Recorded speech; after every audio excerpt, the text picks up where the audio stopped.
Bona tarda, buenas tardes. Como hemos dicho, a las 35 arrancábamos y aquí estamos con un nuevo acto en este caso, del ciclo de sesiones de la sectorial de Economía, coordinados por su coordinador, Ferran Brunet. Y bueno, este es el tercero, ¿correcto, Ferran? Tenemos aún un cuarto con el señor Ramón Tamames y otra persona. Y nada, arrancamos un tema que creo que es de mucho interés, es decir, el planteamiento Barcelona-Madrid, en este caso Barcelona-Cataluña, en el contexto de los actos de sociedad civil catalana. Creo que tiene atractivo y tenemos dos personas muy preparadas como para que puedan aportarnos elementos de juicio para que luego el público pueda hacer preguntas también, ¿no? Pero es un clásico ya lo de Madrid-Barcelona, Madrid-Cataluña, más Madrid-Barcelona en su momento. Yo recuerdo que os constato que la Liga Española, gracias a la rivalidad Madrid-Barça, nos ha puesto en primera línea mundial. Y creo que eso es lo que nos tiene que orientar, ¿no? Es decir, la competencia saludable, competencia sana, y la retroalimentación y la competitividad saludable deportiva entre los dos nos hace mejor a los dos.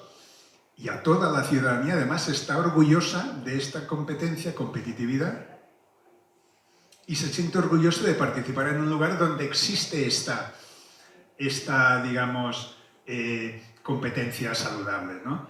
Habría muchos otros temas, pero creo que el enfoque y el objetivo sería poder conseguir eso, ¿no? Y más en un contexto de procés de Cataluña, etc.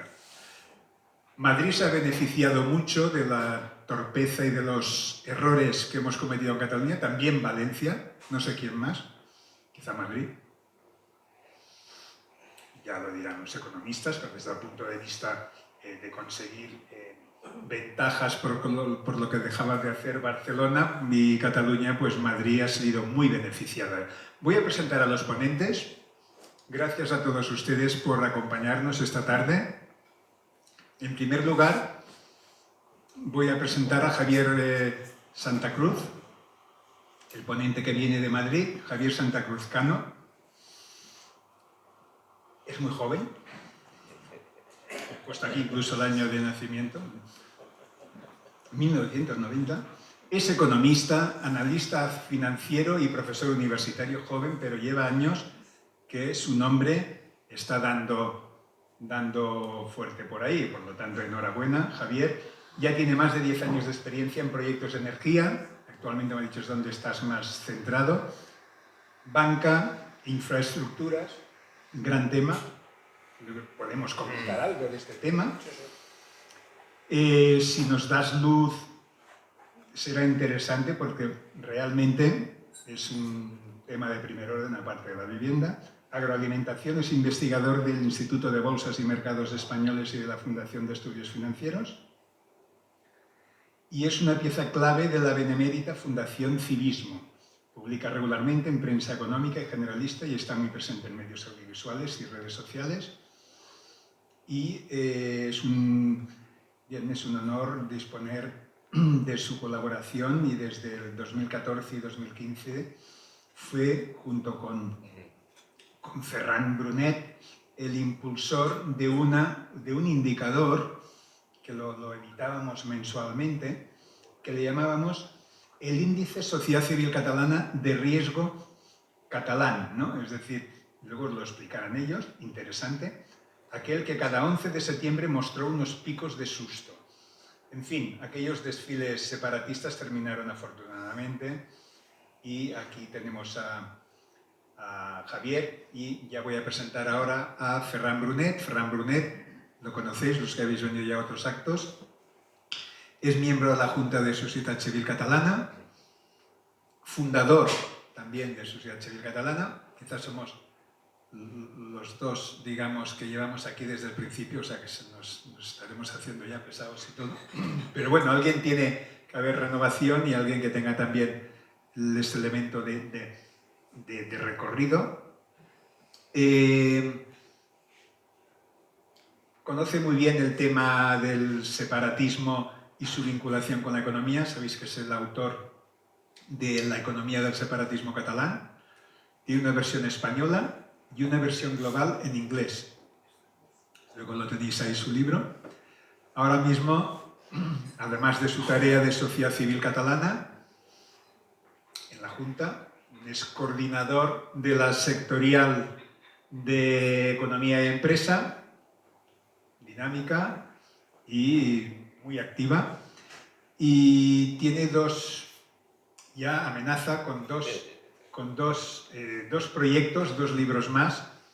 No sé si querrá adelantar algo más adelante. Uno sobre el procés en catalán y en castellano y otro sobre Europa en inglés. Bien, y hoy nos hizo la propuesta de esta dialéctica Barcelona-Madrid y empezamos. Ferran, hiciste la propuesta. Si quieres arrancar y luego le damos palabra ya a Xavier. Adelante, gracias. Sí. Se oye bien, eh? Gràcies, president. Moltes gràcies. Bé, estem, jo crec que avui en el Barcelona-Madrid, no? El clàssic de la temporada de la societat civil catalana. Bé. Clar, les coses ja, fixa't, si estan desintegrades, descompuestas también. Por cierto, en cuanto a mi currículum, ¿no? Para que veáis. Yo era profesor de integración europea. Yo no tenía nada que ver con los temas de Cataluña, digamos, ¿no? Aparte de ver. ¿Y qué estaba ocurriendo? La desintegración de Cataluña, la descomposición de Cataluña, la desintegración de España, ¿no? Entonces, por eso, al fin, dejé, por un lado, de escribir sobre Europa y hacia esto, ¿no? Desintegración de Cataluña. Clar, en síntesi, el procés terminó con la aplicación del 155. En cierto sentido terminó. Pero continúa con el proceso 2.0, ¿no? Yo no sé qué es más desestructurante. Era evidente, ¿no? Por otra parte, que si no recomponías Cataluña, era el conjunto de España el que iba a sufrir, ¿no? Y así estamos. Entonces, yo lo que he preparado es básicamente una comparativa. Los que empezamos en historia económica hemos hecho casi siempre comparativas de un país con el otro, ¿no? Por ejemplo, John Eliot, ¿verdad? En cuanto a la España moderna, o en cuanto, por ejemplo, publicó antes de morir un Escocia-Cataluña, ¿no? Y un Madrid-Barcelona, pues es lo típico, y como ha dicho el presidente, por otra parte, en síntesis, sin Madrid, Cataluña sería otra cosa, evidentemente, o al revés, ¿no? Etcétera, etcétera, ¿no? La competencia y la competitividad. Bien, esto también hemos intentado resumir en el título, ¿no? El título de la sesión de hoy, que dice algo así como síntesis. A ver, ¿dónde lo tenemos esto?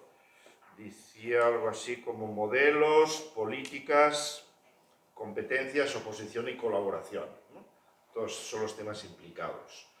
Yo creo que si empezamos por el aspecto del modelo, bueno, en general, yo más que de modelo, me gusta hablar de régimen separatista, ¿no? Porque, claro, ya lleva 40 años, gradualmente, pero esto es obviamente un régimen, ¿no? Pero un modelo separatista en Cataluña y un modelo, pues no sé cómo calificarlo, ¿no? Un modelo normal, ¿no? Un modelo constitucionalista.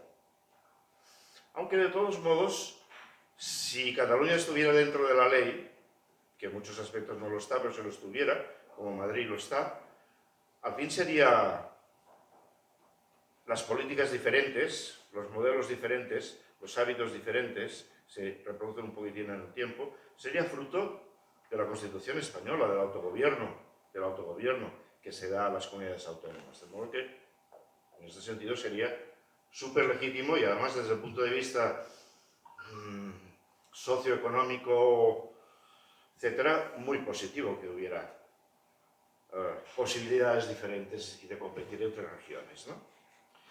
Obviamente el modelo aquí es separatista, la energía política viene del enfrentamiento con Madrid. Entonces, claro, lo genial es cuando en Madrid hay un gobierno de un signo diferente al de Cataluña. Entonces es cuando lo pueden quemar todo, ¿no? Clar, ara no és així. Ara tenim aquí el PSC i allà tenim el PSOE i etcètera, no? I el PSOE depèn dels diputats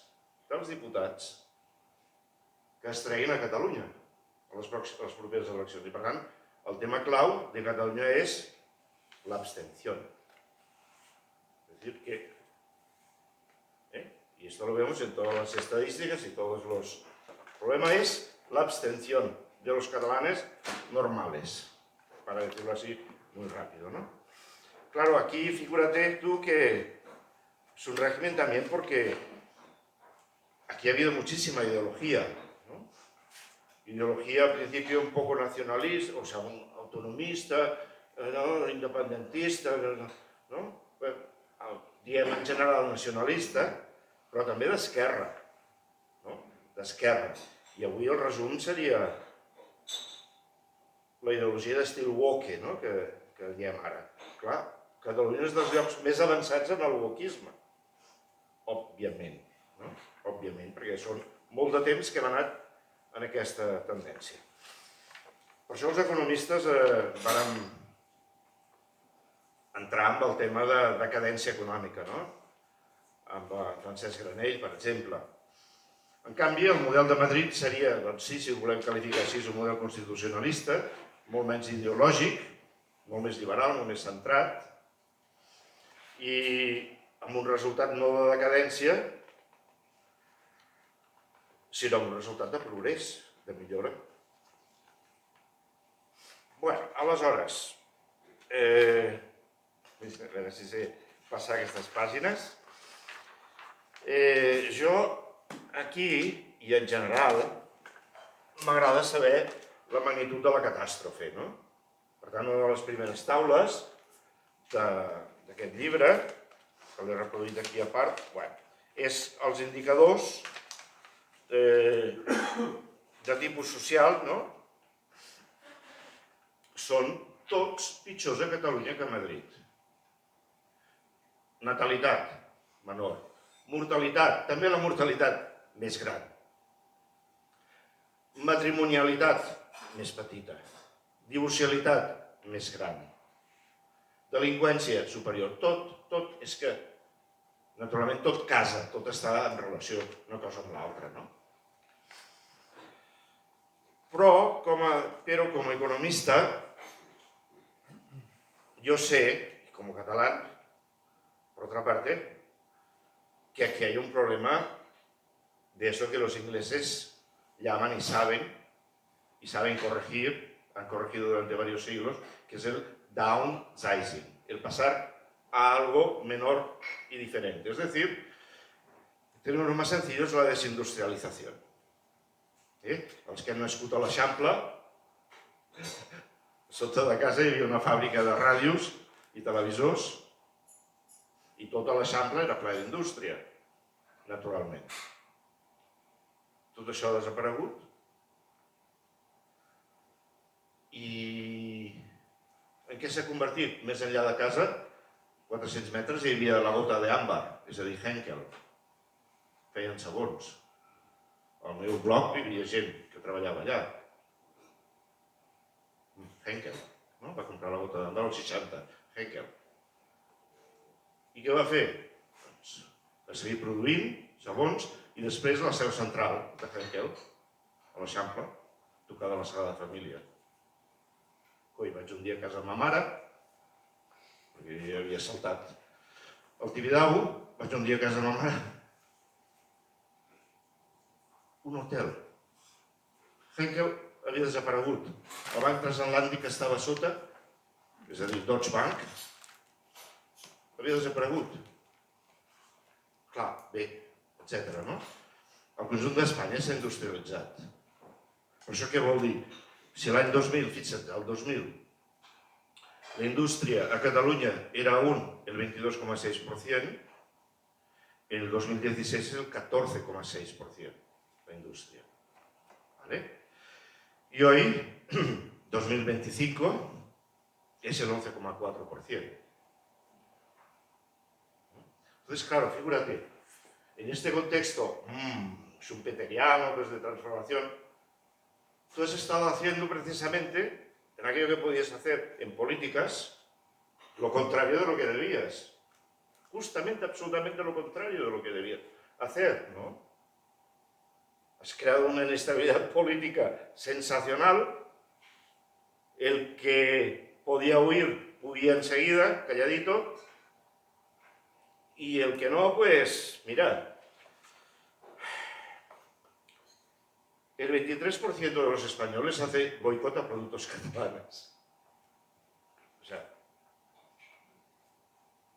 23%. Clar, Colacao, sí. Colacao ja no és catalana. S'ha anat a València. Qui més s'ha beneficiat en termes relatius és Aragó, naturalment. Però, òbviament, també Madrid. I això per què hem marxat? Doncs per tot plegat i perquè hem fet aquí les coses de la pitjor manera, no? Que és crear inestabilitat. El Premi Nobel d'Economia del 2024 va ser sobre aquests temes, ¿no? La calidad de las instituciones es lo que determina hoy, en un mundo global, el capital circula libérrimamente al fin, y la calidad de las instituciones es lo que determina el progreso, ¿no? Y aquí, venga para adelante, fot-li. Quemar.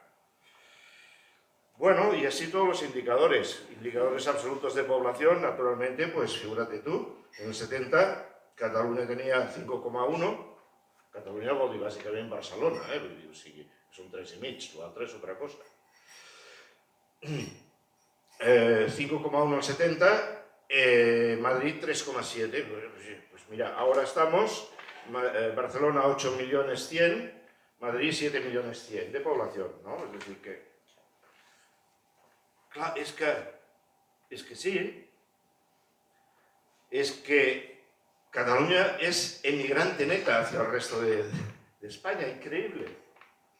Es emigrante neta. O sea, todos aquellos que se despiden de vosotros, ¿no? Y que, pues esto es un flujo estadístico significativo, menos que el País Vasco, hay que decirlo.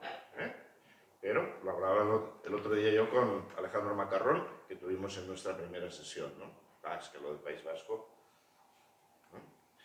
Otra cosa, y asimismo, por ejemplo, en Producto Interior Bruto, naturalmente, el 18, el Producto Interior Bruto, con 1 millón menos de personas, con una tasa de empleo del 62,9, un poquitín superior a la catalana, pues el 18, el Producto Interior Bruto de Madrid supera al de Cataluña. Y en consecuencia, el Producto Anual per cápita, Producto Interior Bruto per cápita, se llevan 7.000 euros de diferencia entre Cataluña y Madrid per cápita.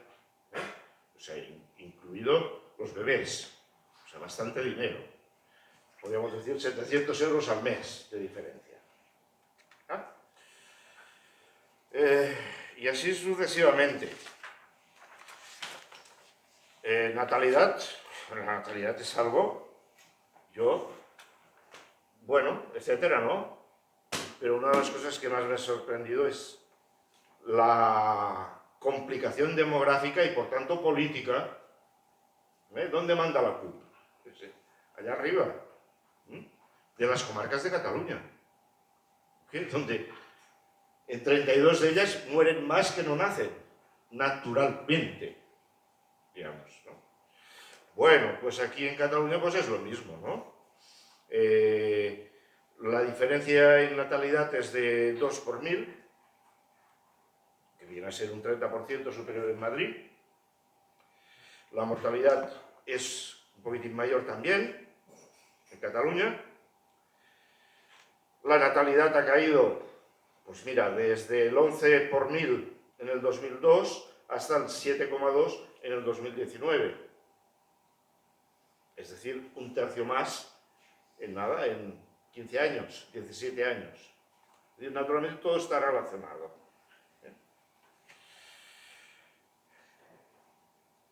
Mira, y lo tenía más lejos, pero esta mañana al repasar lo he puesto aquí. La inmersión escolar, la inmersión lingüística, solo en catalán. El adoctrinamiento, que hace que un muchacho que venga de Chile, pues estará en el aula con los pakistaníes, con los hindús,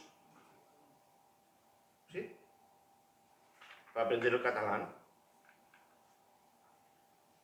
Esto a pesar de la ley, a pesar de la Constitución, a pesar del Estatuto de Cataluña, a pesar de las sentencias que establecen 25-25 como mínimo, catalán y castellano. Y además hoy es que catalán y castellano, ahora lo diremos así, son dialectos, por lo menos del latín, ¿no? Es que es tan fácil entenderse y precisamente, ¿verdad?, que es lo característico de Catalunya. El bilingüisme. És a dir, que parlem una cosa i una altra i la mateixa frase ho barregem tot i s'entén perfectament, oi que sí? Avui tenim gent que ens visiten de Chile. Gracias por venir aún aquí.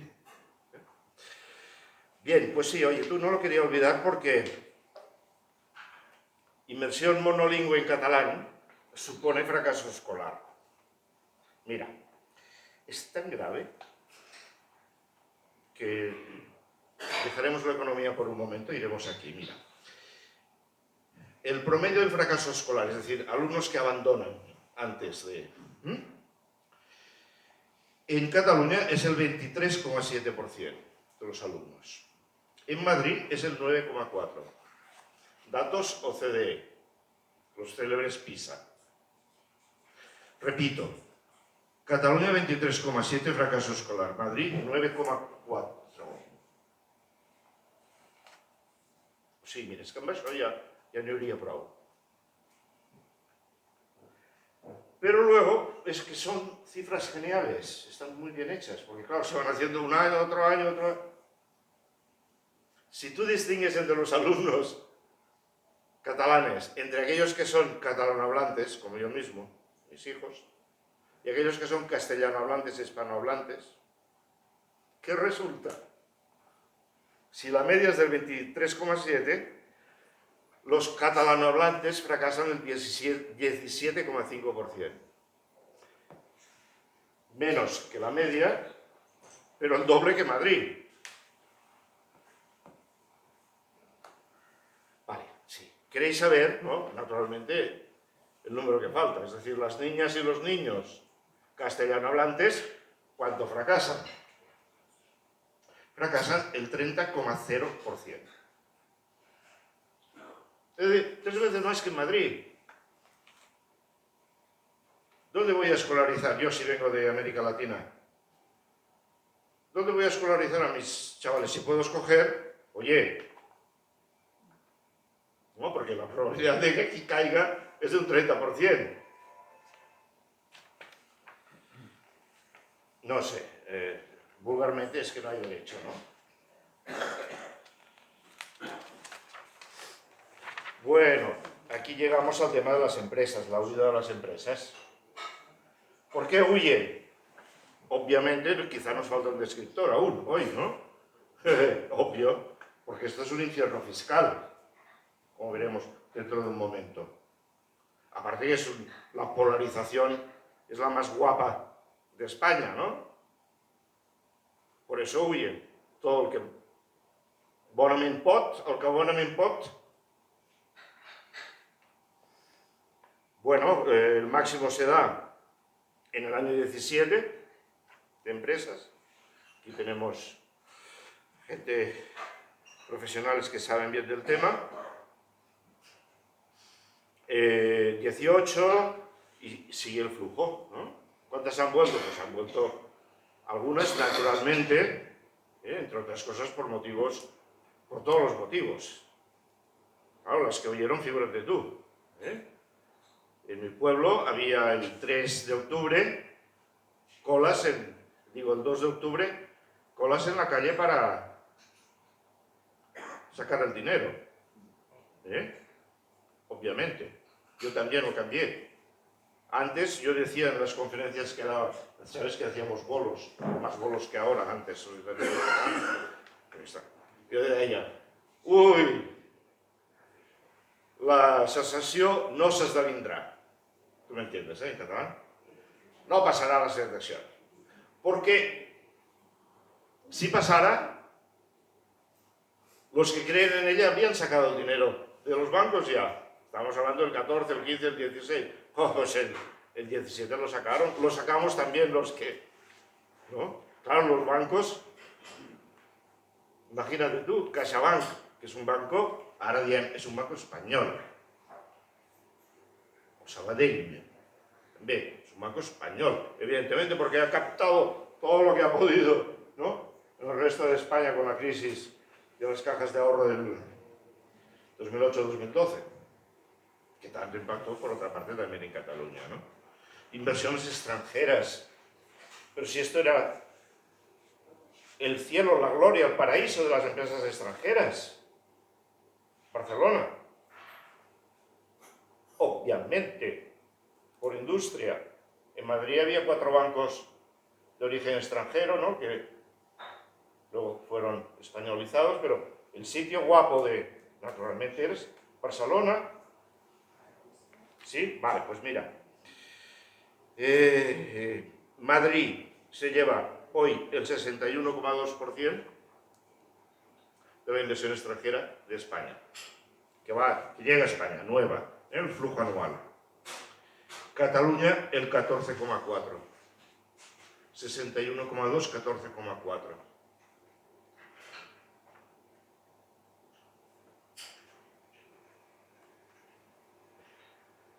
Pero quiero añadir una cosa. El 24,4% va a todas las restantes regiones. Todas las restantes regiones de España son el 24%. Andalucía es enorme y va muy bien económicamente. Siempre fue muy bien económicamente, como sabemos ya en el 19 con Málaga, por ejemplo. Ojo. ¿No? Però això què vol dir? Que una España con un solo centro económico de gravedad que decía Tamames es de molt mal fe. O sea que al fin la concentración de todo interesa muy poco también a Madrid, muy poco. Las cosas por sobrecostes. Ya no pensando en una visión de España, sino en una visión propia de Madrid. Hombre, a ver, para un poco, ¿no? Para un poco que... No es bueno para nada, ¿no? Para nada. Todo eso.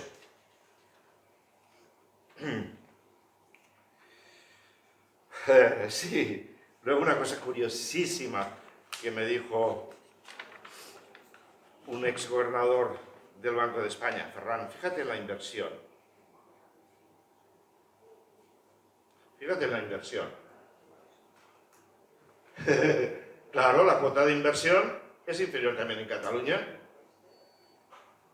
que en el conjunto de España. Y además, otra cosa.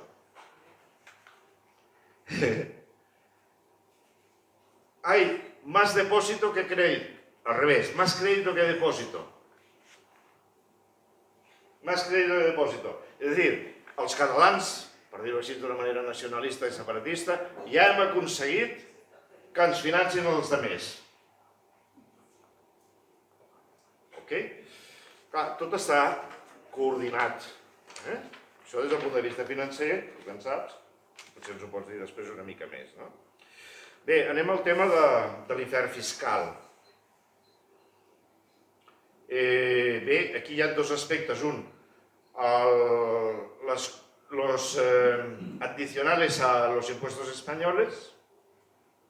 Claro, por ejemplo, patrimonio, o los que están transferidos.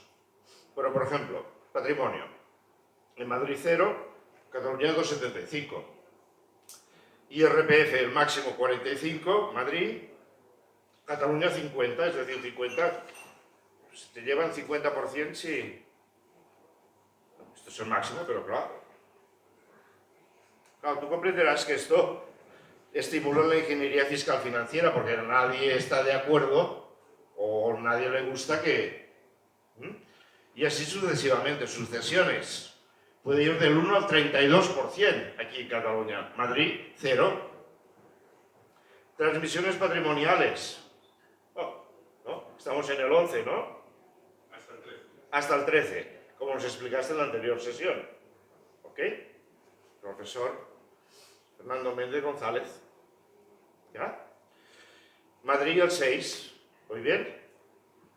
Claro, recaudación. Pues aquí 1.000 millones más. En cuanto a impuestos propios,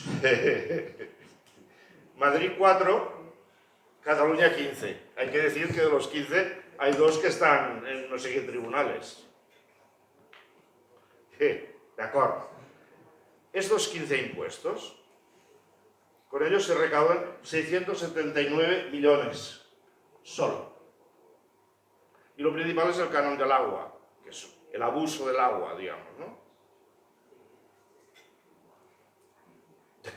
Entonces, claro, es que es más el coste de recaudación que lo que se recauda. Pero ellos quieren, aquí mano yo, aquí mano yo. Punto. Bueno, a la que miras los números, te das cuenta que lo del déficit fiscal es una falsedad, como han puesto de relieve muchos, como se pone de relieve también aquí en síntesis, ni 16 típicos, ni los 22 que subieron uno de estos septiembres de hace 2 años, lo subieron a 22.000 millones el déficit fiscal anual, ¿no? A que lo cuentas bien, siguiendo a Ángel de la Fuente, miembro del patronato de Sociedad Civil Catalana, por otra parte, catalán, exiliado en Madrid. El déficit fiscal catalán sería, es decir, los más impuestos en relación a lo que recibes, sería de 6.900 millones. Bien, el de Madrid es de 12.304. Es decir, Madrid aporta el doble que Cataluña a la hacienda pública española, en neto. Punto. Entonces, claro, ya me contarás tú. ¿Y por qué aporta el doble? Bueno, porque es más rica, todos aportan en función de su riqueza o de su renta. ¿De acuerdo? En igualdad, porque...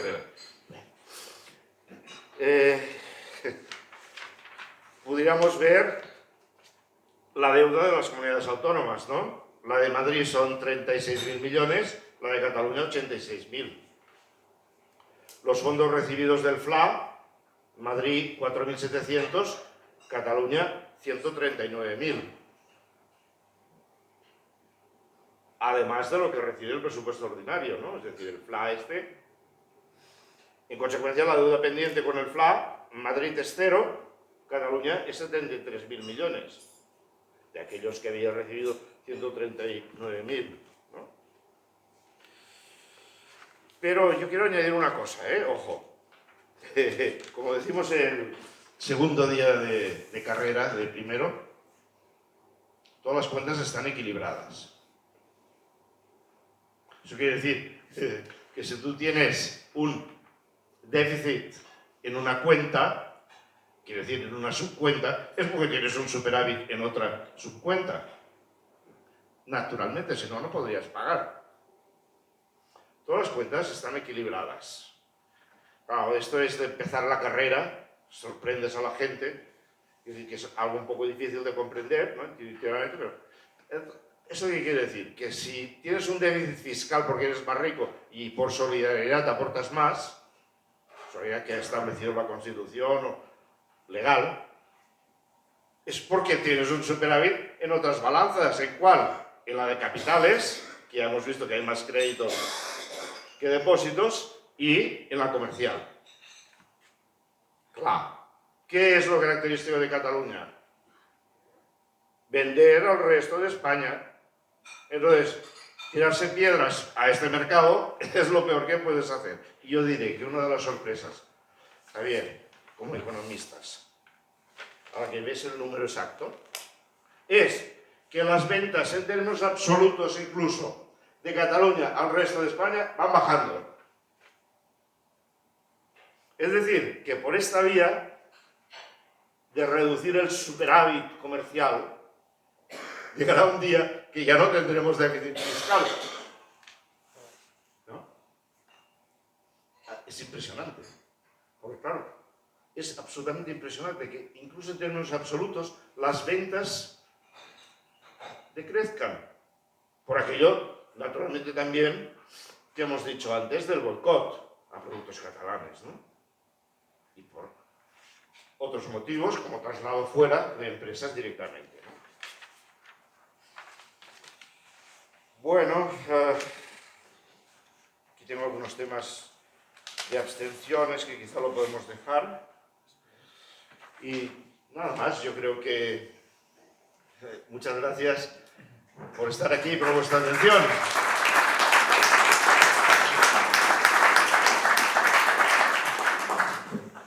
Tendremos tiempo con Ferran luego para seguir tratando estos temas. Tenemos a efectos de horario hasta las 8, ¿de acuerdo? Ahora vamos a dar tiempo a Javier y luego que tengáis, si queréis hacer algunas preguntas a los ponentes. Y bueno, no vamos a perder más tiempo. Adelante, Javier. Como veis, no habla uno de Barcelona y otro de Madrid, no estamos confrontando, los dos hablan de las dos cosas, uno es de Barcelona y otro de Madrid, y vamos a construir una fusión, ¿no? A ver si lo conseguimos y sale alguna propuesta, un Barça-Madrid que se beneficia a todo el mundo y a la envidia del mundo en la Liga, pues venga. Adelante, Javier. Por lo menos vamos a intentarlo, exactamente. Muchísimas gracias, Alex. Lo primero, querido presidente de Sociedad Civil Catalana, por la confianza siempre de estar en casa, ¿no? Y especialmente pues aquí a un compañero de fatigas, de batallas, por el lado económico, que es el profesor Brunet. De hecho, para contar rápidamente la historia, llevamos en esto pues, prácticamente desde el principio. O sea, una de las virtudes del profesor Brunet es la insistencia. Y concretamente los primeros compases de los riesgos independentistas en Cataluña. Yo estaba todavía en Londres, vivía allí, y entonces un día me llama un señor, dice: yo soy Ferran Brunet, soy profesor de Economía Europea en la Universidad Autónoma de Barcelona. Le he leído a usted en una cosa que ha hecho, que es verdad, o sea, hace unos días, ¿no? Que había hecho unos cálculos de qué estaba pasando, de cuáles eran, digamos, unas primeras impresiones de ya entonces, pues esto, estamos hablando de los años 13, 14, es decir, del inicio. Y a partir de ese momento fue cuando a los pocos meses tomamos la decisión de construir una metodología para medir el riesgo, ¿no? O sea, cuál es no solo medir el riesgo de lo que supone en términos económicos la secesión, sino también cuál era el coste económico que ya a corto plazo tenía. De hecho, ahí pues hicimos varias presentaciones, incluso pues lo llevamos hasta los momentos previos y posteriores al 1 de octubre. Entonces, por tanto, es un camino ya largo y desde luego más que encantado de seguir con ello y de, bueno, en la medida de lo posible desde el punto de vista económico, pues intentar dar algunas pinceladas, ¿no? de por dónde creo que estamos y sobre todo en esta comparativa que estamos haciendo en este acto entre Cataluña y Madrid. No querría arrogarme la representación, ¿no? de lo que es Madrid, pero aquí nos estamos repartiendo como buenos actores los papeles, porque yo tampoco soy esencial, o sea, nacido, digamos, circunstancialmente por el hospital que tocaba, que era Madrid, pero yo soy toledano.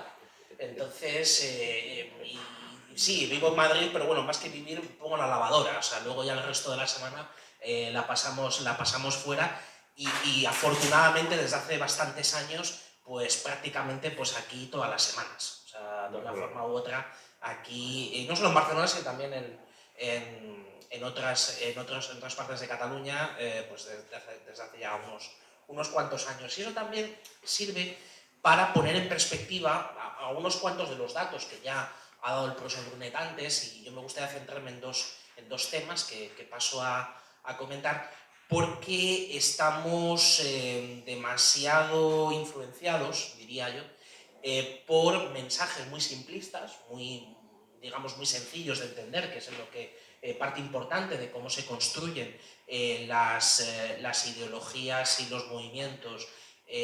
Ahora llamamos populistas, pero en el fondo ya desde hace muchos años pues son, los hemos visto en otros países con otras muchas cosas. Yo me tocó vivir en su momento la construcción y después en la materialización del Brexit, de la salida del Reino Unido de la Unión Europea, y todos ellos en la materia económica siempre tienen a alguien que hace unos números. Es decir, los números al final los podemos torturar, como se suele decir, y según sobre todo según la metodología, ¿no? Según cómo tengamos de bien amueblada o no la cabeza desde el punto de vista económico, pues podemos obtener unas conclusiones u otras. Y alejado de eso, que ahí siempre podíamos caer perfectamente en el relativismo, ¿no? En decir, bueno, cada uno sobre una misma realidad puede opinar de manera muy distinta y por tanto no llegaríamos nunca a ninguna conclusión. Lo que pretende, por ejemplo, ahora pues, nuestro ministro de Transportes que hagamos con las causas de lo que ha pasado con las líneas ferroviarias en España, o lo que ocurrió el 28 de abril del año pasado, que fue un apagón.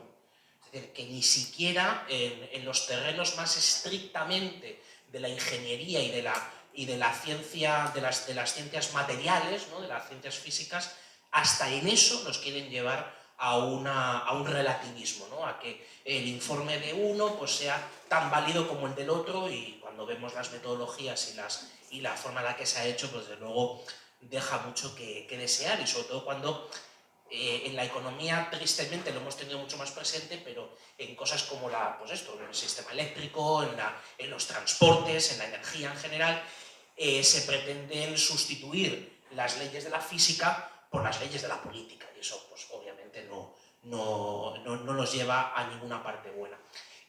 Bien, concretamente hay dos temas dándole vueltas, y desde que el profesor Brunet en su momento me dice, oye, tenemos que hacer un acto, y ya pues pusimos la fecha de hoy, dos temas que ha sido donde más recurrentemente ha habido y sigue habiendo mucha mitología, digámoslo de esa manera, porque en su momento el maestro Hayek decía, o sea, no lo cito textualmente, pero viene a decir algo así como que los mitos en economía son muertos que vuelven frecuentemente a la vida para luego después volver a ser enterrados.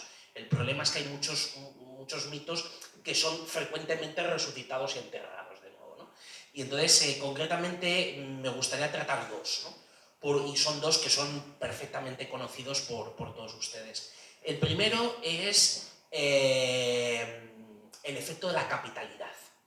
Es decir, hasta qué punto Madrid es una capital grande, como capital de España, dentro de lo que son las capitales europeas, que hace de efecto aspiradora, es decir, consigue absorber todo lo que tiene a su alrededor, y por tanto, por el hecho de ser la capital de un país, en este caso de España, pues lo que hace es provocar el desplazamiento de los centros de producción, de decisión, etcétera, tanto de las empresas como de las administraciones públicas. Ese es uno. Y el otro es el dumping fiscal, que también lo habrán oído ustedes hablar en muchas ocasiones, ¿no? De hecho, el profesor Brunet hace unos minutos daba algunos números relativos a los impuestos, y en eso especialmente me gustaría ahora dedicarle unos minutos. Bien, por ir por orden y para intentar ser lo más breve posible. Con respecto a la capitalidad, vamos a ver, esto es un tema que, por supuesto, digamos, genera grandes discrepancias, ¿no? Porque básicamente yo lo quiero centrar en dos ángulos. Por un lado, lo que es el efecto de la capital desde el punto de vista de tener el gobierno, los ministerios, las empresas públicas, es decir, lo que son los centros de decisión públicos, es decir, donde está, por decirlo así, el boletín oficial del Estado, es decir, de donde salen las decisiones o donde se concentran esas decisiones, el Parlamento, los tribunales de justicia, etc. Y por otro lado está un concepto que los economistas hemos desarrollado a lo largo de los últimos años, que es el del efecto sede, es decir, la importancia o la contribución que tiene que la sede de una compañía, o sea, por ejemplo, pues esto, el centro de decisión de una empresa en materia de inversiones, en materia de empleo y en general de su política corporativa, esté en un lugar o esté en otro. No solo por motivos fiscales o no solo por repercusión en materia de impuestos, sino también como generadora de riqueza, como generadora, como tractora de actividad económica. Bien. Para entender estas dos cosas, tanto lo que es el efecto de la acumulación y si existe o no en Madrid frente a Barcelona, de las decisiones públicas y también de las empresas, voy a retrotraerme a un momento muy concreto del tiempo, que es donde se ve de manera muy clara la ruptura. ¿Dónde está la ruptura real que se produce en los principales contribuyentes o los principales motores, llamémoslo, quizás sea mejor expresión, del crecimiento de la economía española desde la transición, o sea, desde que estamos en democracia, ¿no?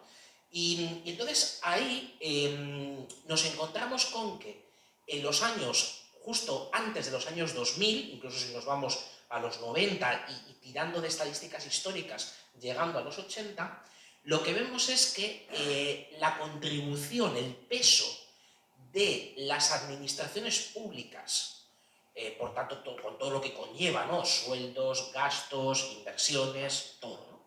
Que tenía la Comunidad de Madrid cuando se crea, a principios de los 80, en comparación con Cataluña, era un peso que concretamente en Madrid fue del 18% frente a Cataluña que era del 7%. Es decir, el peso del Estado, el peso, digamos, de la actividad pública en la economía catalana era muy reducido. Era muy reducido con respecto a lo que era en Madrid. Bien, ese peso más o menos se mantiene una relación relativamente estable en los años siguientes hasta que llegan los años 2000. En los años 2000, concretamente, el peso de la contribución al PIB, ¿no? al crecimiento de la economía, de las actividades públicas en Cataluña empieza a subir, y empieza a subir de manera pues, al 8, 9, 10%, en la Comunidad de Madrid se empieza a estancar en torno al 13%, y todo esto se cruza, es decir, se da la vuelta a partir de los años 16, 17 y 18. Y llegados al último dato que tenemos, que es para hacer años cerrados, que es el 2024, publicados por el INE, lo que nos encontramos es que la contribución del sector público al crecimiento del PIB en la Comunidad de Madrid y en Cataluña es 2 puntos superior que en Madrid. Es decir, es un cambio estructural muy potente, muy importante. Es decir, aunque muchas veces los economistas hablamos de esto, de puntos del PIB, o hablamos de tasas de crecimiento y parece que es un poco marciano, pero lo que estamos reflejando es un cambio estructural radical, que es ahora, si tuviésemos que hablar de efecto capitalidad, no lo tendríamos en Madrid, lo tendríamos aquí.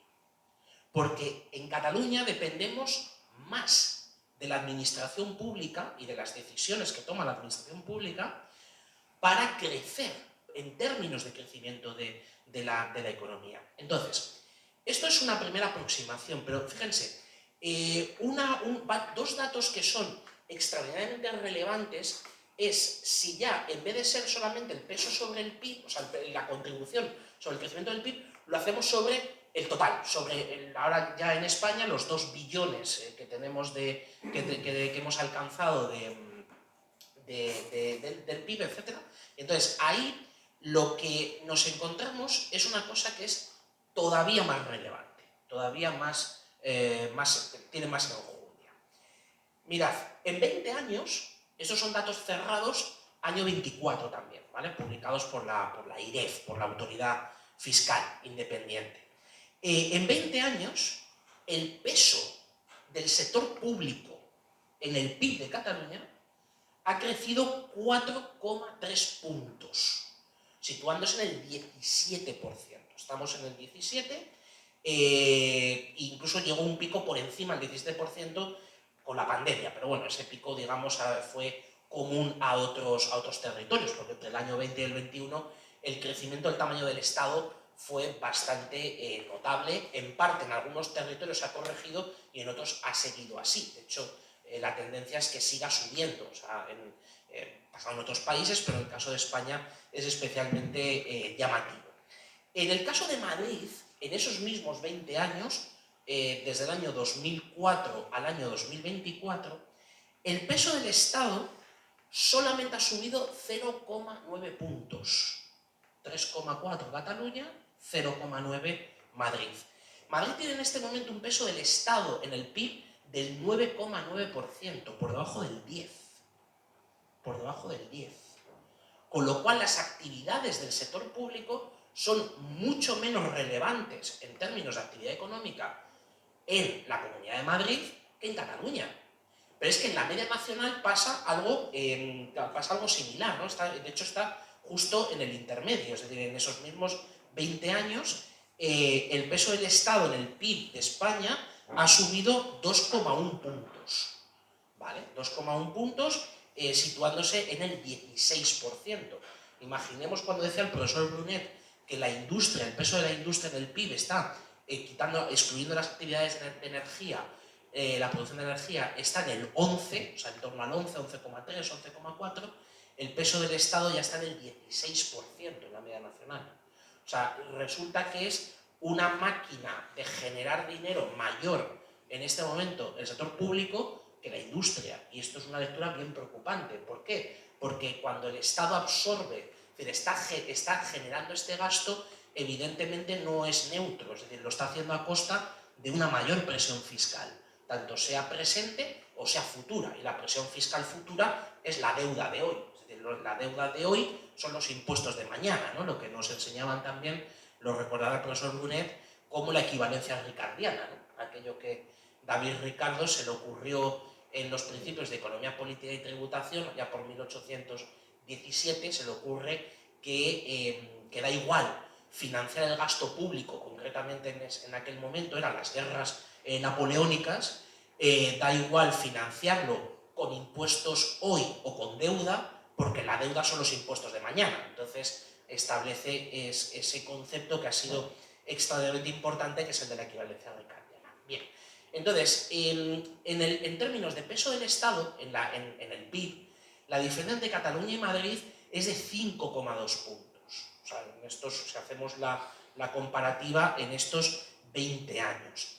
4,3 puntos de crecimiento del gasto, como decía antes, en Cataluña, 0,9 en el caso de Madrid. Por tanto, aunque sea desde un punto de vista que, por supuesto, es mucho más discutible, hay que profundizar mucho más, de cómo entender el efecto de la capitalidad, creo que es bastante difícil sostener que existe un efecto capitalidad. ¿Vale? Y luego la segunda cosa, por último, es la del dumping fiscal. Esta es bien divertida. El dumping fiscal aparece en toda la literatura asociada ahora a la financiación singular, a la propuesta que tenemos de reforma del sistema de financiación autonómica.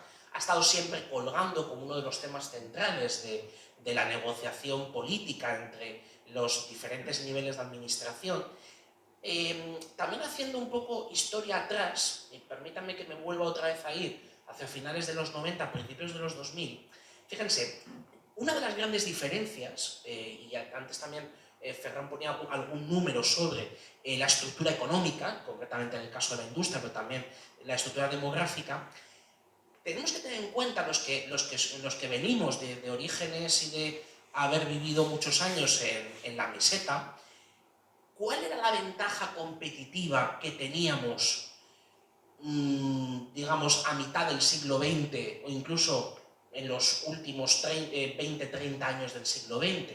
La ventaja competitiva era muy escasa porque lo que teníamos era, obviamente, un peso de la industria muy importante, concentrado en torno a Cataluña, en torno al País Vasco, también cuando se empieza a hacer la industrialización en Navarra, en el sur, de los vestigios, ¿no?, de lo que pasó con Málaga, pero especialmente pues, en la zona de Río Tinto y cómo ahí se desarrolló pues, importantes proyectos mineros.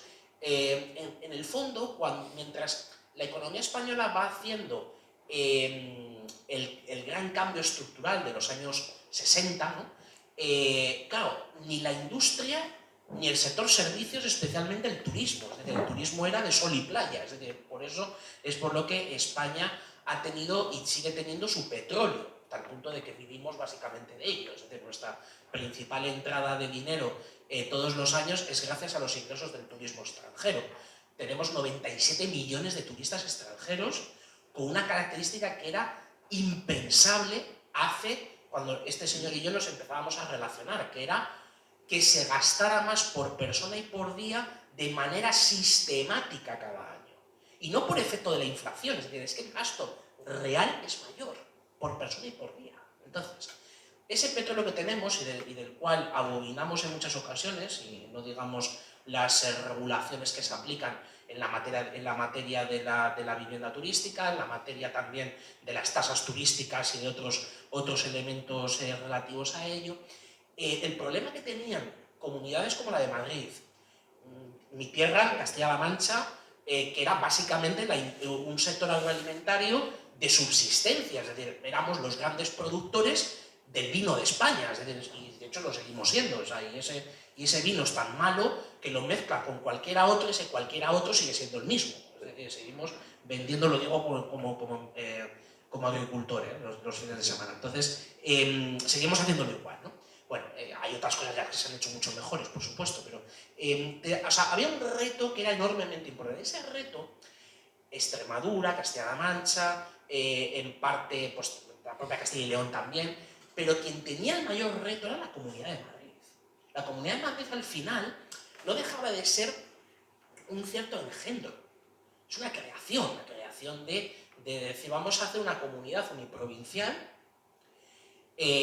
A nosotros nos quitan Madrid, digo a nosotros hablo de Toledo, nos quitan Madrid y nos dan Albacete, ¿vale? Ese fue el canje, ¿no?, que se hace con el diseño del Estado de las Autonomías y se crea una comunidad ex novo, una provincia que la única particularidad que tiene es concentrar, digamos, el gobierno del Estado, ¿no? Tener ahí las Cortes, tener el Tribunal Supremo, tener la Casa Real, tener la presidencia del gobierno y tener los ministerios, ¿no?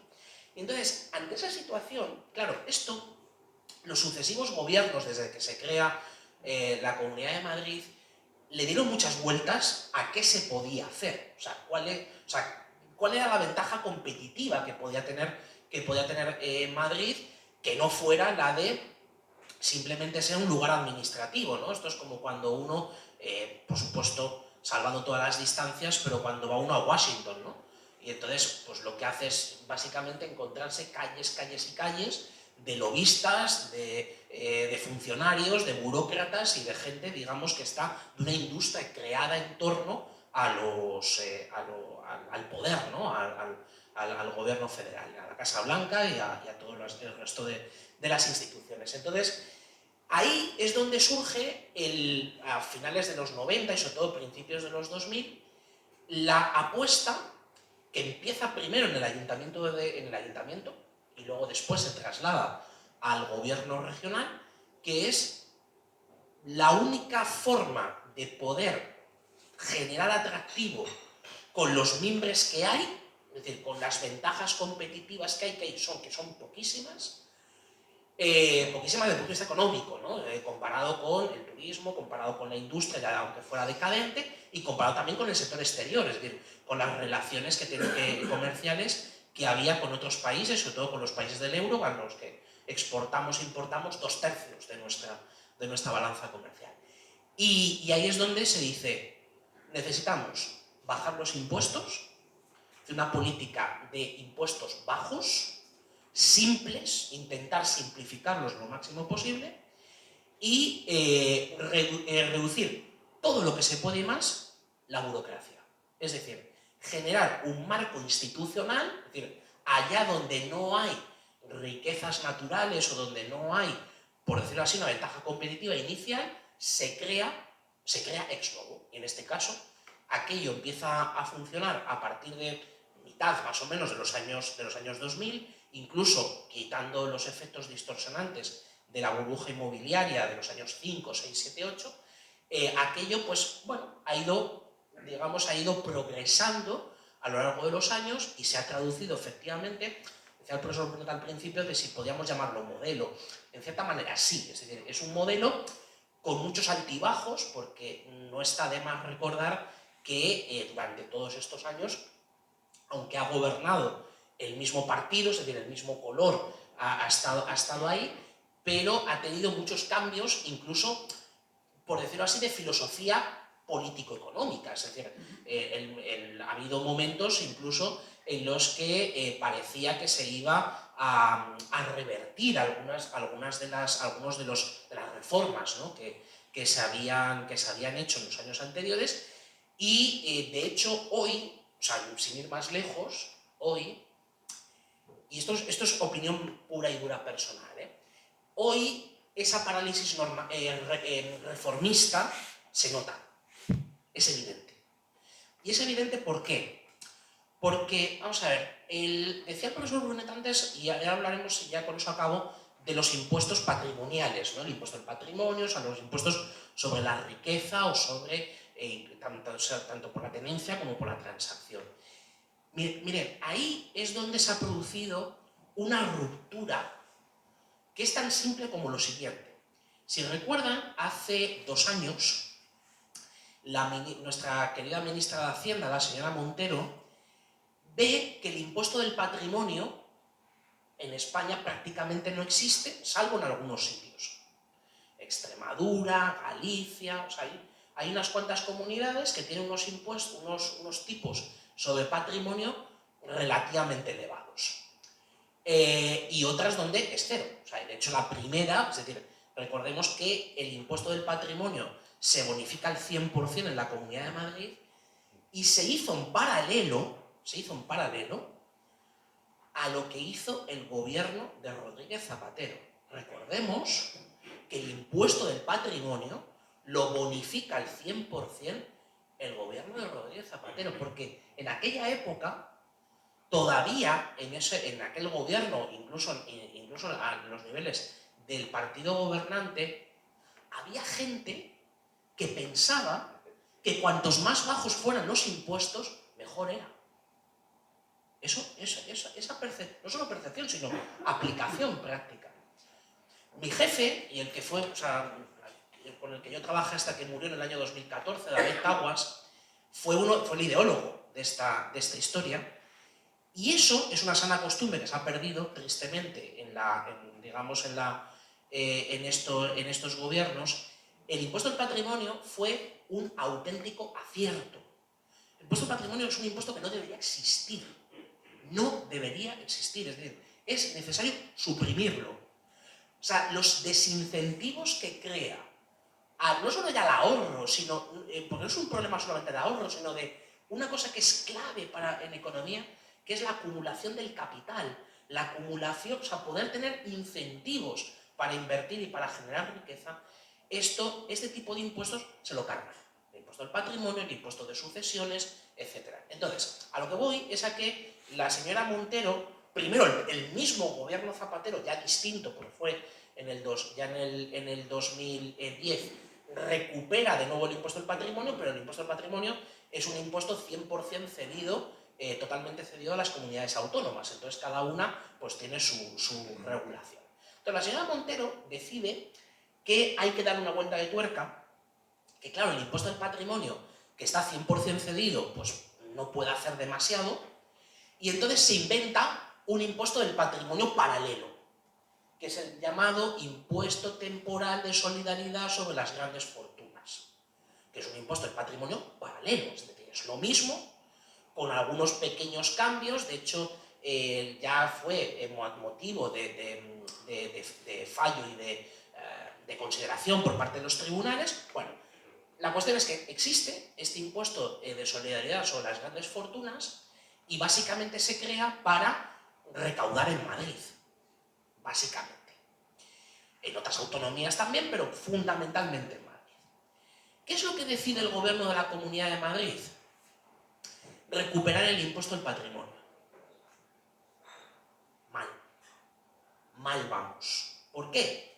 Fíjense, no es por el argumento político. El argumento político, que lo daba la presidenta de la Comunidad de Madrid, lo daba la consejera de Economía y Hacienda, era el de, oiga, los 600 millones que me va aproximadamente, que van a salir de Madrid, de esos contribuyentes afectados por el impuesto de las grandes fortunas, antes de que se lo quede María Jesús Montero, me lo quedo yo.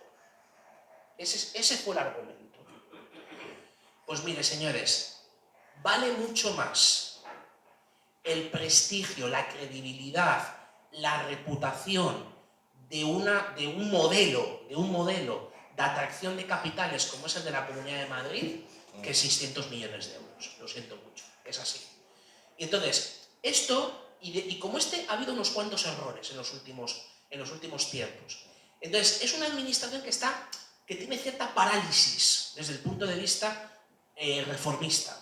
Lanzan de vez en cuando alguna idea, por ejemplo, en estos días de atrás han dicho que van a volver a bajar medio punto el tramo autonómico del impuesto de la renta, en todos los tramos. Bien, ok, bienvenido sea.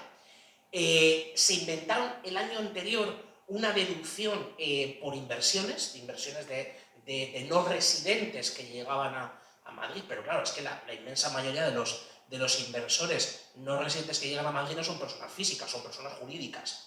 Y por tanto, ahí ya, claro, el impuesto de sociedades, que no tenemos competencia sobre él, no, las autonomías no tienen competencias, no pueden hacer poco. Bueno, podrían hacer alguna cosa, pero no en el impuesto, sino en algunas figuras paralelas. Bien, a lo que voy es a que el dumping fiscal, que era el sistema que hasta la fecha se acusa a Madrid de utilizar deliberadamente como forma de llevarse a contribuyentes de otras autonomías y en particular de Cataluña, es al último a lo que me voy a referir. Incluso se ha llegado a utilizar un término típico de la contratación pública, que es lo de la baja temeraria, o sea, diciendo es que han bajado los impuestos hasta tal punto que son temerarios, es decir, que ahora, por ejemplo, en la discusión del nuevo sistema de financiación, pues resulta que lo llevas al extremo, ¿no? Tanto la bajada del ITP, la bajada también bueno, por supuesto, de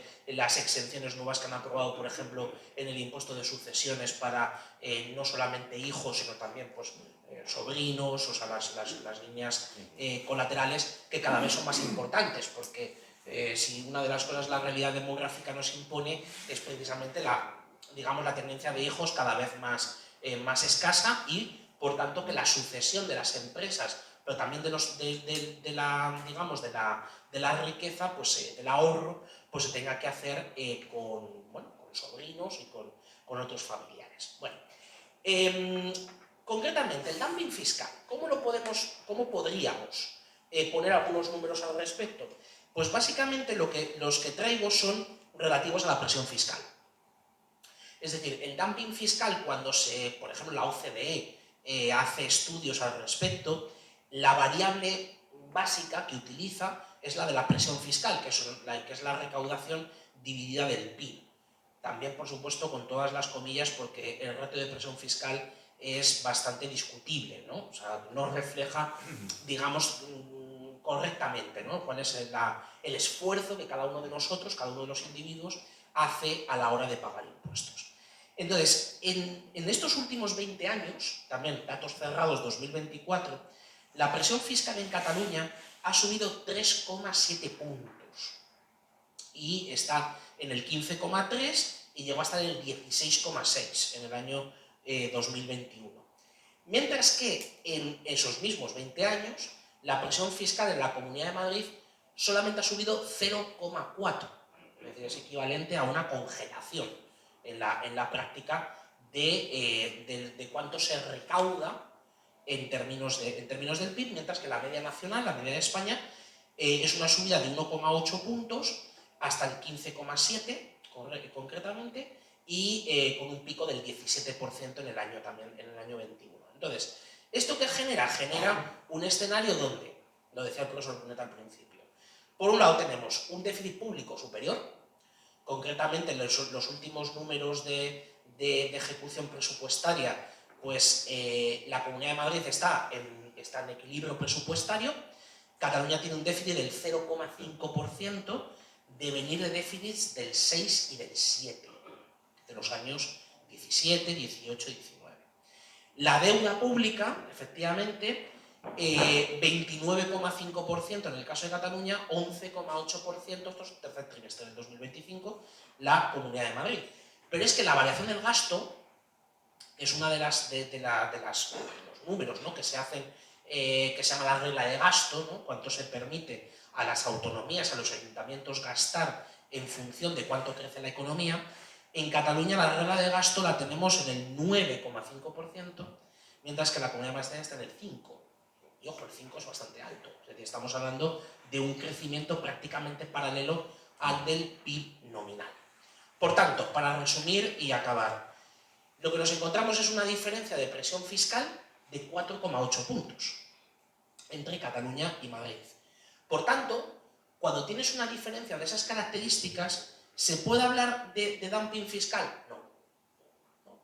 Es única y exclusivamente un trasvase que se produce entre territorios de alta presión fiscal a territorios de una menor presión fiscal. Y si esto lo combinamos con lo que decíamos antes, con los 4,3 puntos de incremento del gasto en Cataluña frente a Madrid, pues ahí tenemos la tormenta perfecta. Es decir, es que la variable que explica el comportamiento de todos estos años, y viene bien hacer además 20 años es una cifra razonable porque son aproximadamente 2 ciclos económicos completos, lo que nos está diciendo es, oiga, aquí ustedes tienen un problema muy serio de la intervención del Estado en su economía. Este es el elemento central. Y este elemento central es el que al ciudadano de a pie reconozco que es bastante difícil de transmitir. ¿Por qué? Porque al final, cuando llegamos a un punto en el que, bueno, las cosas relativamente funcionan, pues se puede decir que, bueno, usted paga muchos impuestos para recibir unos servicios públicos de alta o por lo menos de una calidad razonable. Pero ¿qué pasa cuando los servicios públicos básicos, sanidad, educación, servicios sociales, ya no digamos las infraestructuras, empiezan a fallar? Entramos en un fallo multiorgánico.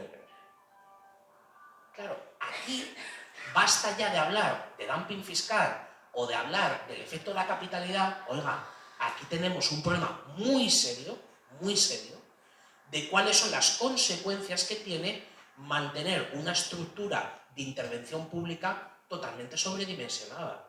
Pero tanto en el lado de los gastos como en el lado de los ingresos. Como decía el profesor Brunet, al final las cuentas tienen que cuadrar. Y la forma de cuadrar en este caso es que al ciudadano, no solo ya al ciudadano persona física, sino también a la persona jurídica, a la empresa, lo que se le está haciendo es cargar con una losa que es cada vez más pesada, que en el caso de Madrid esperemos, y con todas las reservas de algunas cuestiones que les he comentado antes, esperemos no ir para atrás, o esperemos no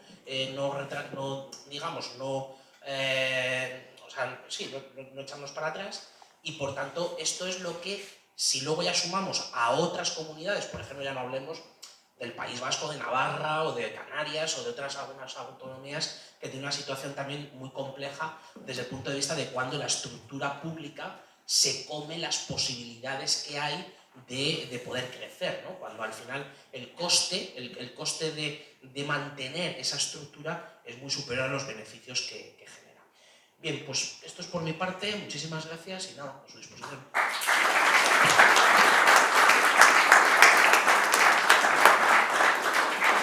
Bueno, magníficas intervenciones de Ferran y de Javier. Evidentemente, para los más neófitos en el tema, bueno, vamos a tener ahora 15 minutos, María Antonia, ¿no? Más o menos.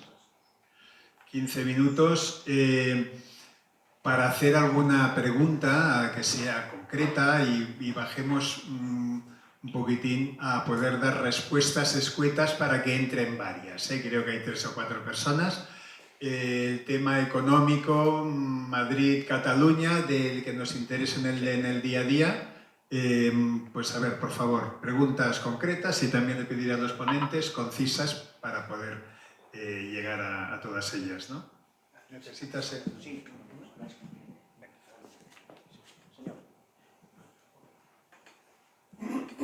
Bueno, Ferran, la exposición muy bien. Lo que has dicho del tema de la lengua, que no voy a entrar, correcto, una idiotez esta normalización. Yo soy empresario que tengo unos 80 empleados, facturamos el 80% fuera de España, es decir, que Madrid, Cataluña, esta guerra sí es relativa, en el sentido de que nosotros facturamos mucho fuera. Pero me gustaría, tenía 2 preguntas muy concretas. Una, ¿cuánto es? Yo tengo 50 años, yo creo que Cataluña, uno de los problemas es que la generación de mi generación, comparados con los anteriores, no han sido tan buenos como los anteriores. Creo que han vivido mucho de rentas, ya habían hecho dinero los padres antes y estos hijos de mi edad se han encontrado en una situación relativamente buena y me gustaría saber, Ferran, si en esto hay algún estudio de esta gente de mi edad que realmente ya han crecido con una buena vida dentro de lo que cabe.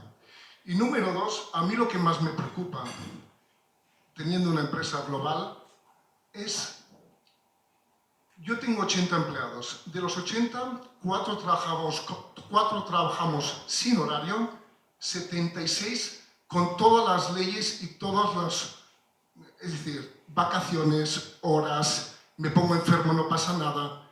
Esto a nivel europeo y a nivel de España, esto yo creo que es el problema más grande de toda, aparte de los impuestos, de todo lo que dices, ¿eh? Pero la empresa familiar la mueven muy pocos y tengo mucho miedo que si esto continúa así y no se hace y no se crea para los que son más jóvenes una visión de qué es bueno hacer una empresa, si todos no trabajan, no sé a qué se van a dedicar. No sé si estos 2 problemas básicos lo veis o no lo veis como yo, o si lo veis diferente.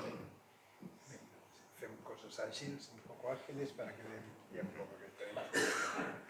Bien, yo creo que efectivamente la élite de Barcelona, pues nos comemos los sesos de un modo gradual, sin darnos cuenta. Por eso ha ocurrido finalmente la explosión grave del 17, ¿no? Por este gradualismo. Yo creo que el desistimiento es muy evidente, pero es que al fin Cataluña, es decir, Barcelona, es un barrio pequeñito de Shanghái, muy poca cosa. Entonces los referentes se han ido sustituyendo de un modo muy gradual por una ideología, esta que decimos woke hoy, ¿no? En donde a partir de un nivel de vida ya muy elevado, que esto es bastante evidente, yo creo, a partir del año 75, cuando el conjunto de España se industrializa y, por tanto, cuando nosotros nos desindustrializamos, ¿no? Luego hay otra cuestión, y es en qué medida la élite local o regional, como quieras, es extractiva, ¿no? Esto precisamente el profesor Benito Arruñada, que en este momento mismo está presentando un libro en el Círculo de Economía, del que yo también soy socio, y hemos tenido la mala coincidencia ha insistido bastante, ¿no? Yo creo que aquí, siguiendo un poco su criterio, la confianza, la cercanía del poder, del Estado, ha hecho mucho daño. Y obviamente, sí, ¿no? También lo vemos. ¿Cuál es la región en donde más casos de corrupción han llegado a los tribunales? Cataluña. no solo el que dejó de ser honorable, presidente de la Generalitat, sino en general, ¿no? Entonces, a veces el alejamiento del poder fue algo positivo para Cataluña, ¿verdad? Se ha dicho desde ese punto de vista. Yo también creo que quizá la generación no ha tenido, vuestra generación, los impulsos que tenían generaciones anteriores, incluso más anteriores que la mía, que sufrieron o hicieron en el 19, también se beneficiaron bastante de la Primera Guerra Mundial y del periodo de entreguerras, pero que luego al fin algunos de ellos, ¿no?, sucesores, vieron el terror y la guerra civil, vieron el franquismo. Todo eso daba, digamos, a la sociedad civil o a la iniciativa de la gente una necesidad de espabilarse que luego no ha existido, ¿no? Probablemente también el sistema educativo. El pasado seguramente fue peor que el presente, aunque tendemos a pensar lo contrario. Pero quizá el modo de educación de la élite de Barcelona era más firme, más claro, hace 4 décadas que no después. Y esto es el problema, ¿no? Lo vemos también en la importancia de los colegios internacionales en Barcelona, ¿no? Sin duda yo creo que el tema de las decisiones de la gente es un aspecto complicado, pero muy relevante para el caso catalán, ¿no? En cuanto a lo de la cultura laboral, podríamos decir, pues mira, aquí era claro para el caso de Cataluña que había una cultura mercantil, laboral, de iniciativa, debido precisamente al tipo de actividad que predominaba o que era distintiva en relación al resto de España, y hoy ya no es así, ¿no? Por lo tanto, yo creo que en este sentido la desmercantilización o la desestructuración de la responsabilidad laboral es algo general al conjunto de España, no solo de Cataluña. También lo vemos en muchos países de welfare state, ¿no? Realmente es un coste, como tú señalabas, muy importante, ¿no? ¿Qué se puede hacer? Bueno, es difícil, sobre todo cuando es la misma administración la que en lugar de corregir favorece, por el tema de los supuestos derechos sociales, ¿no? En este sentido, a veces se produce un ciclo. En política económica, los que hemos sido profesores, pues sabemos que una cosa son los objetivos y otra cosa son los resultados. Una cosa son los deseos y otra los resultados. Y precisamente, muy a menudo se obtienen los resultados inversos a los que se persiguen. Lo hemos visto en el caso de Cataluña, que se quería, ¿no?, el florecimiento de Cataluña, y que se ha conseguido la destrucción, la descomposición, ¿no? Quiere decirse que a lo mejor sí, gracias presidente, probablemente el tema laboral se reconducirá en forma de ciclo, ¿no? Esperemos. Tenemos muy poco tiempo y vamos a hacer 2 preguntas, pero por favor, muy rápidas, que las hagan las 2, rápidas por favor, y contestamos ya concluimos. Bueno, pues una pregunta muy breve. Lo primero, me han parecido las intervenciones de los 2 ponentes extraordinarias, he aprendido muchísimo. Entonces hay un aspecto que yo desconocía, que es este aspecto que han comentado sobre el porcentaje en la economía debido a las instituciones, al Estado, etc. A mí me ha parecido espectacular. Bueno, esto tengo que todavía digerir y tal, ¿no? La pregunta es la siguiente. Hemos hablado de Madrid y de Cataluña, pero ¿existe en otras comunidades españolas este mismo problema? Me parece que ya usted ha apuntado por ahí, ¿no? Y si es así, no significa que tenemos un problema que nadie quiere abordar, que es el de las autonomías, y qué hacemos con este monstruo que tenemos aquí, que tiene muchos aspectos positivos, pero que tiene muchos también negativos. Esta es la pregunta. Muy bien. La siguiente pregunta, por favor, retenedla esta y contestamos a las dos. Y acabamos. Hola, muchas gracias a los dos Pregunta rápida. por vuestra claridad y todo. Citabas a Montero y hace cosa de un poco menos de un mes, cuando se quiere poner al resto de España fuera del organismo competente, bueno, ese nuevo pacto fiscal o lo que sea, dijo una frase y ya solo digo esta frase y ya está. Y reflexionamos, es incongruente bajar los impuestos y luego pedir dinero. Hay que beneficiar más a quien asume un mayor riesgo político. Es decir, ella iguala riesgo político a una ideología. Entonces, yo como ciudadano, es ilegal una política como la que tú decías, de austeridad, etc. Entonces, resumen, cuando igualas eso a una ideología, los demás estamos fuera. Entonces, es como está todo perdido, ¿no? Es mi reflexión y mi pregunta a la vez. Muy bien, gracias. Ahora Correcto. contestamos rápido los que intervienen los dos y ya cerramos. Sí, rapidísimo.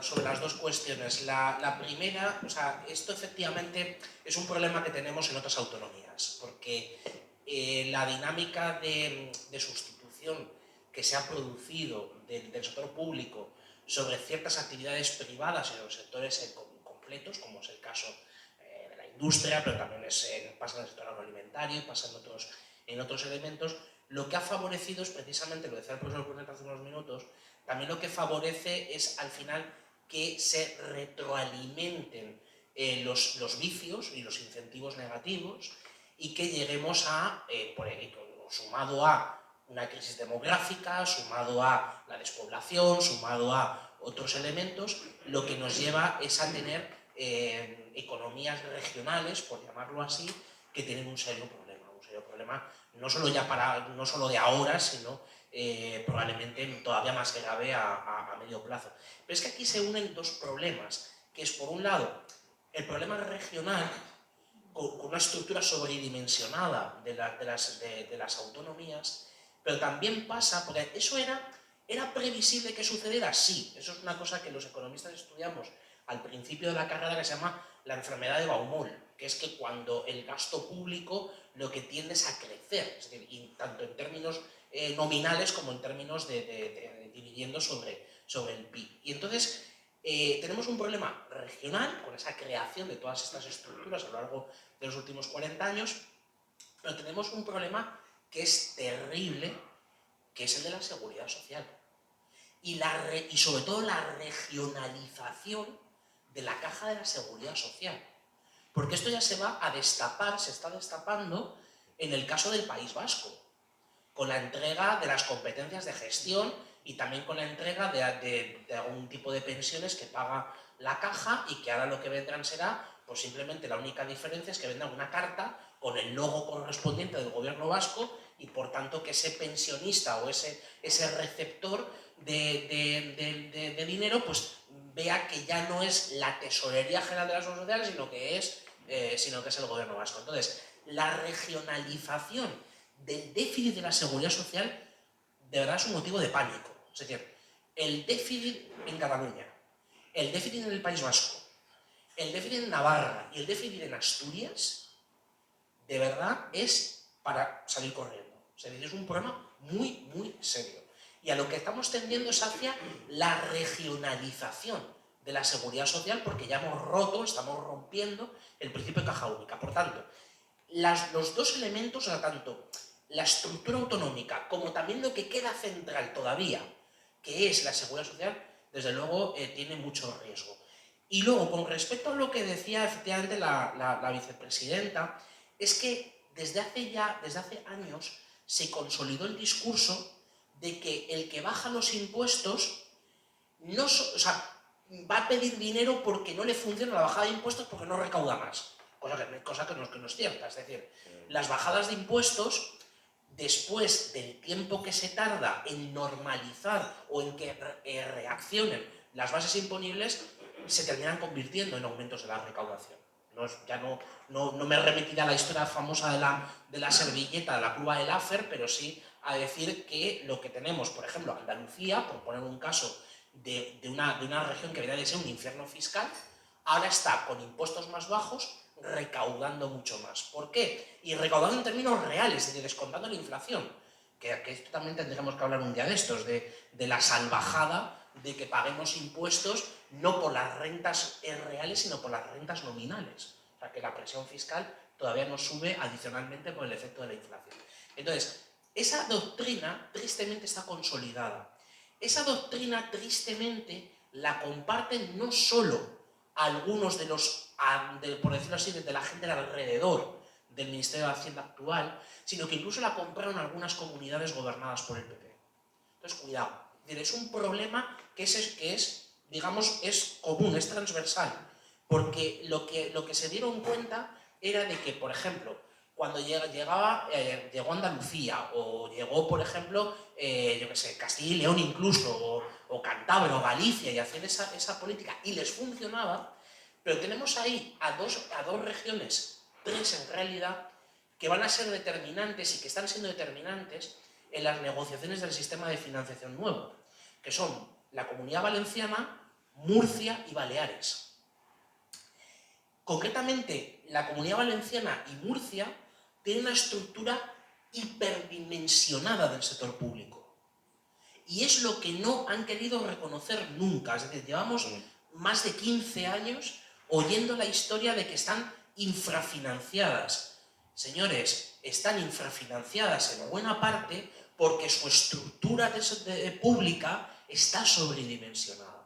Y entonces, y en el caso de Baleares, por otra razón diferente, porque al final tenemos ahí un engendro muy extraño y que nos cuesta unos cuantos millones de euros, pero que está bendecido por la Comisión Europea y por tanto no se puede tocar, que es el régimen económico fiscal canario. Entonces, en el caso de Baleares se intentó hacer en la última etapa del último gobierno del PP algo que no fuera similar, pero sí que tuviera algunas cosas que fueran de régimen especial para Baleares, algunas he terminado de hacer, pero estas 3 regiones, que es a lo que voy, con esto acabo, son ahora la llave de que en su momento compraron el discurso de que ellos, incluso aunque bajaran los impuestos, incluso aunque racionalizaran la estructura del sector público, no tendrían, digamos, unos resultados positivos y, por tanto, dándole la razón, en este caso, a la ministra de Hacienda. Bien, yo recuerdo José Ramón Riera, que ha publicado un libro hace ya 1 año o 2, que contaba que el coste neto de las autonomías eran 80.000 millones al año. Haciendo un ejercicio aritmético, comparando comunidades que lo hacía más barato cada uno de los servicios y que, sí, ¿cuál era el sobrecoste? 80.000. Entonces, siguiendo la tradición de la OCDE, podríamos decir que estos 80.000, que naturalmente alguien se lleva, ¿no? Es decir, muchas élites regionales se llevan, será una fuente de crecimiento en el futuro, ¿no? Es decir, estamos muy mal, porque se llevan 80.000, nos cuesta 80.000, vale. Si conseguimos ahorrarlo, pues todo eso que tendremos para otras aplicaciones. Es mucho dinero, es un tema súper tabú, súper tabú, que lo diremos así, ¿no? No lo he dicho, ¿no? Pero terminará con la democracia española, o está terminando con ella, evidentemente. ¿Okay? Lo vemos por el caso, naturalmente catalán. Y otra cosa que quisiera decir, me ha hecho muchísima gracia una ministra, que creo que es del Prat de Llobregat, nacida ahí, o sea, del PSC, que dice que a ella lo que le gustaría es aplicar el 155 a Madrid. Es paisana mía. A ver, Bueno, fue alcaldesa de un pueblo cercano, sí, de Puerto Llano, sí. no es la de Prat. Bien. Genial, ¿no? Y digo, sí, que digan ya estas cosas. Entre otras cosas porque ayuda a normalizar el 155, que para eso está en la Constitución, como dice Josep Borrell, que fue el primero en el año 86 que para Canarias, por el tema que has dicho tú fiscal, amenazó con que se fuera a aplicar bajo el gobierno de González el 155. No, que el 155 existe, i ara, mira, diré una altra cosa que no l'hem dita, no? El 155 ha salvat Catalunya. Muy bien. Muchísimas gracias, sobre todo a la audiencia. Han quedado muchas cosas en el tintero porque hubiéramos tenido ganas de hablar de más cosas, la ordinalidad, la financiación singular, cupo vasco, cómo implica todo eso, las infraestructuras, el catalán que ha pasado de emprendedor, empresario a medrar en la administración pública, porque era emprendedor y empresario, y ahora se ganaba la vida más en la administración pública a través de las organizaciones políticas, consiguiendo el poder. Y bueno, y el tema de dumping fiscal y el efecto capital, es interesante toda la aportación que has dado. Y nada más, supongo que hubierais preguntado más cosas, aquí nos quedamos. La última sesión tendremos a Ramón Tamames con Ferran y creo que alguna otra ponente. Nada más, muchísimas gracias, agradecemos a Byron su paciencia y hasta la próxima.